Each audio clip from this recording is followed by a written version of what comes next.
தனிமையில் சந்தித்து பேசிய காதல் ஜோடிக்கு நேர்ந்த துயர முடிவு. இது நாடா இல்லை காடா என்ற கேள்வியை எழுப்பியிருக்கிறது. காதலனை கொலை செய்துவிட்டு காதலியை பாலியல் வன்கொடுமை செய்தவர்களை தேடுகிறது தனிப்படை போலீஸ். திருச்சி மாவட்டம் சிறுகனூர் அருகே திண்ணைக்குளம் ஊரைச் சேர்ந்தவர் கண்ணன். விவசாயியான இவரது மகன் தமிழ்வாணன் சமயபுரம் அருகே உள்ள ஒரு தனியார் பொறியியல் கல்லூரியில் இறுதி ஆண்டு படித்து வந்தார். சிறுகனூர் அருகே கொணலையில் உள்ள நர்சிங் கல்லூரியில் இறுதியாண்டு படித்து வந்தவர் கீதா. பக்கத்து ஊர்க்காரர்களான இருவருக்கும் இடையே காதல் மலர்ந்தது. பொங்கல் விடுமுறை தினம் என்பதால் இருசக்கர வாகனத்தில் சென்னை திருச்சி தேசிய நெடுஞ்சாலையில் சிறுகனூர் அருகே உள்ள கொணலை மலைமாதா கோயிலுக்கு இருவரும் சென்றுள்ளனர். இரவு அங்கிருந்து புறப்பட்டு வீட்டிற்கு திரும்பிக் கொண்டிருந்தனர். கண்ணாக்குடி புஞ்சை சங்கேந்தி இடையே புள்ளம்பாடி சாலையில் வனத்துறைக்கு சொந்தமான ரிசர்வ் ஃபாரஸ்ட் பகுதியில் இருசக்கர வாகனத்தை நிறுத்திவிட்டு வனப்பகுதியின் மறைவிடத்தில் அமர்ந்து இருவரும் பேசிக் கொண்டிருந்தனர். அப்போது இருசக்கர வாகனங்களில் வந்த 4 பேர் சாலையோரம் இருசக்கர வாகனம் ஒன்று நிற்பதை பார்த்ததும் வனப்பகுதியின் உள்ளே சென்று பார்த்துள்ளனர். அங்கே தமிழ்வாணன் காதலியோடு இருந்ததை பார்த்ததும் தமிழ்வாணனை தாக்கிவிட்டு கீதாவை பாலியல் வன்கொடுமைக்கு ஆளாக்கியுள்ளனர்.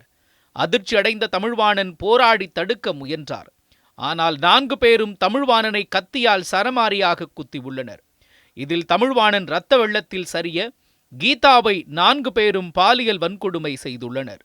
கீதா அலறி கூச்சல் போட்டாலும் ஆள் நடமாட்டம் குறைந்த அந்த பகுதியில் யாருடைய காதுகளிலும் விழவில்லை.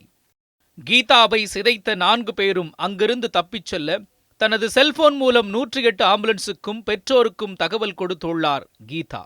தகவல் அறிந்து சிறுகானூர் போலீசாரும் சம்பவ இடம் சென்றனர். கீதாவை மீட்டு சிகிச்சைக்காக மருத்துவமனைக்கு அனுப்பி வைத்த போலீசார் தமிழ்வாணனின் சடலத்தை பிரேத பரிசோதனைக்காக லால்குடி அரசு மருத்துவமனைக்கு அனுப்பி வைத்துள்ளனர். திருவெரும்பூர் மாவட்ட துணை கண்காணிப்பாளர் பிரவீன் டெங்கோரா தலைமையில் தனிப்படை அமைத்து தப்பியோடிய 4 பேரையும் வலைவீசி தேடி வருகின்றனர். போலீஸ் விசாரணையில் தமிழ்வாணனை கொலை செய்துவிட்டு அவரது காதலியை பாலியல் வன்கொடுமை செய்த 4 பேரும் 200 மீட்டர் தூரத்தில் உள்ள குடிநீர் குழாயில் கை கால்களை கழுவிச் சென்றது தெரியவந்துள்ளது.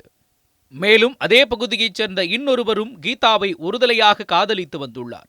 எனவே தனக்கு கிடைக்காத கீதா யாருக்கும் கிடைக்கக்கூடாது என்ற எண்ணத்தில் நண்பர்களுடன் சேர்ந்து இந்த கொடூரத்தை நடத்தி இருக்கலாம் என்கிற கோணத்திலும் போலீசார் விசாரணை மேற்கொண்டு வருகிறார்கள். காதலனை கொலை செய்துவிட்டு காதலியை 4 பேர் கொண்ட கும்பல் பாலியல் வன்கொடுமை செய்த சம்பவம் பரபரப்பை ஏற்படுத்தியுள்ளது. சுரேஷ், நியூஸ் 7 தமிழ், லால்குடி.